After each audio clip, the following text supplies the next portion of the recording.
Some of us can have a rubbish life, can't we? Maybe not exactly like that, but life just doesn't work out for us. We've been thinking this week about the woman at the well in John chapter 4. She's a woman from Samaria, and she was overlooked by her community. She was on the margins. She was excluded.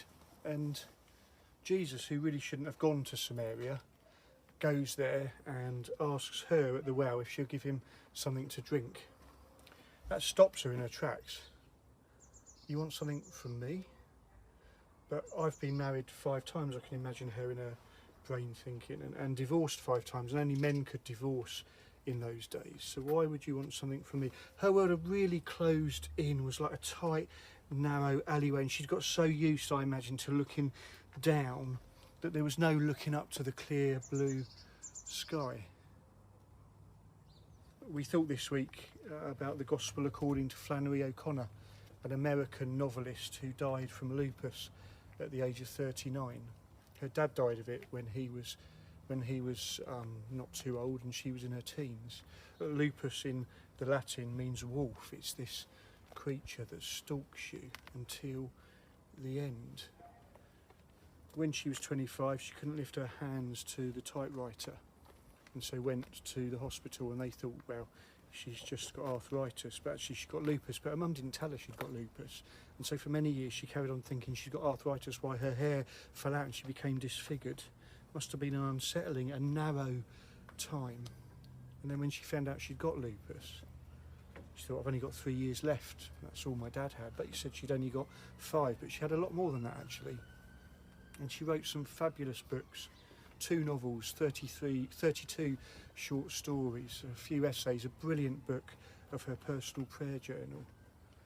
And she transformed the world around her.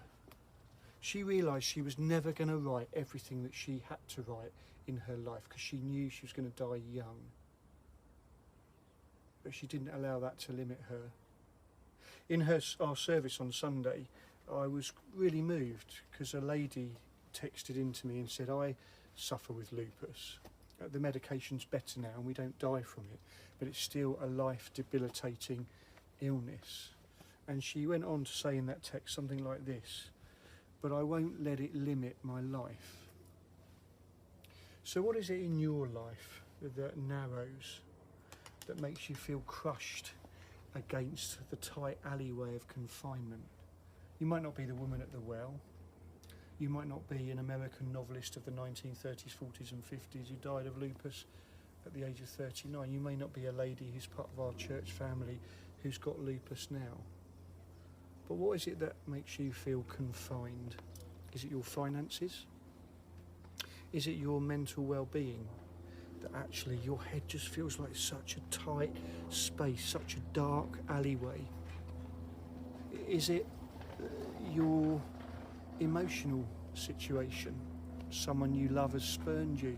A relationship that you treasured has changed. Is it, spiritually speaking, that actually you're just not sure where you are with God and life's become fairly narrow and even distorted? I believe, look, this is what I believe. Jesus comes to the well that we're at, and he asks us, will you give me something to drink? He validates our life and says, no matter how narrow your alleyway is, there's still room for manoeuvre.